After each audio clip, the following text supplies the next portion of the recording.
Ayan,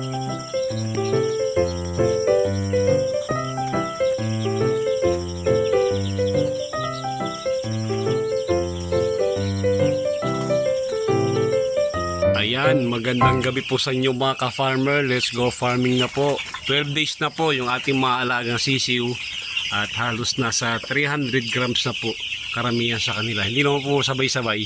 Merong mga naiiwan pero kaunti lang naman. Pero halos ganun na kanila timbang, mga 300 plus 300 plus. Sa 12 days okay po yun, pasok po yun sa Kapag gusto niyo mag-harvest ng 30 days, yan, mga ganong timbang po. Dapat mga 15th day nila, nasa kalating kilo na po sila.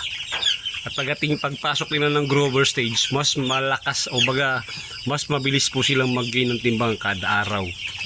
Kasi malakas na rin po silang kumain, malakas na rin po silang minom. Kaya tinagtad ko na po ng painuman, tinagtad ko na rin ng feeder ng ating kulungan. Pag medyo malamig po ang panahon, ganyan na kanilang itsura. Pero pagka mainit po, hiwa-hiwalay po yan, halos mapuno-puno na yung ating kulungan. Pag tanghali po, ang temperature dito sa Lucena umaabot ng 31 to 32 degrees. Kaya iniaangat ko po ito. Ibinabalik ko lang po siya kapag gabi na. Kasi pag madaling araw, medyo malamig po yung panahon. Pero nakapag-adjust na rin naman po sila kasi medyo may timbang na po sila. Medyo nakapag-gina silang timbang, kaya nakakapag-adjust na po sila pag gantong na sila kalaki. May nagme-message po, may nag-comment na ano daw yung proseso ng pagbibigay natin antibiotic. Ang antibiotic po kasi ginagamit ko po as prevention para po sa respiratory, yung po para sa sipon, yung po ginagamit ko. Yung halimbawa po, yung isang sachet, tutunawin nyo sa isang galon kapag treatment. Pero pag for prevention po siya, ginagawa ko po yung isang sachet na parang 5 grams, inaano ko po sa dalawang galon para kalahati lang yung dosage na makukuha nila. 3 days po yun, sunod-sunod. Usually po pag second day or third day po ako nagbibigay, tapos tuloy-tuloy po yung 3 araw. Pagkatapos po nun, minsan pahinga, at pagka nagmamadali na, bibigay na tayo sa kanila ng probiotic. Ang probiotic naman po kasi, ang gamit nun, ibalik yung mga good bacteria na pinatay ng antibiotic. Tapos, pagkatapos magbigay ng probiotic, pwede na tayo magbigay ng mga vitamins and supplement para sa kanila. Usually, yung iba po mga kabakyard natin na nag-aalaga din, yung iba po gusto tuloy-tuloy. About 3 days na na vitamins. Ang vitamins na po kailangan nila yung A, B, C, D lang naman B-complex, A, D, N, D, mga ganun po. Meron po mga vitamins na nabibili sa mga poultry supply na ganun po ang laman. Kaya hindi kayo mahihirapan. Basta magtanong lang po kayo sa kanila. Tapos po noon, pagka dating po ng mga second week, pwede po kayo magbigay ng prevention uli.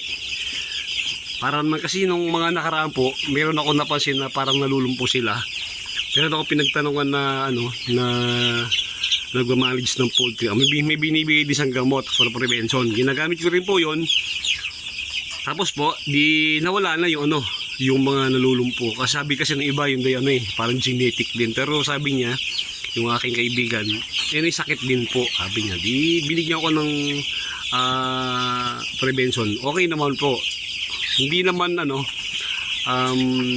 nawala halos yung ganung sakit nila, yung para silang nalulumpo pagdating ng mga grower stage nila. Kaya mas malaki mas marami tayong na-harvest, mas marami tayong mas maganda yung tutubuin natin kapag ganun.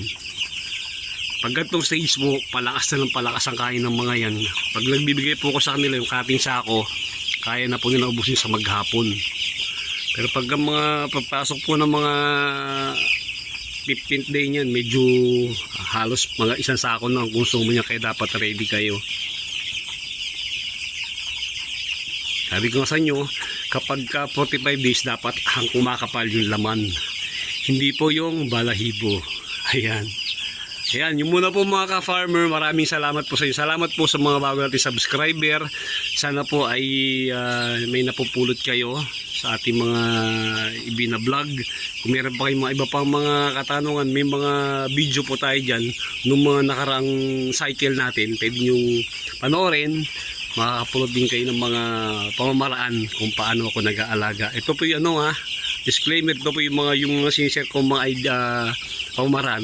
Base na rin po sa experience ko. Pag may mga sakit po ako na-encounter, may ginagawa ko po, nagtatanong po ako sa mga kaibigan natin na nag-aalaga sa mga malalaking poultry farm. Malaki naman po natutulong nila, kaya maraming salamat po sa inyo. Ayan, mabuhay po kayo at happy farming po sa inyo lahat.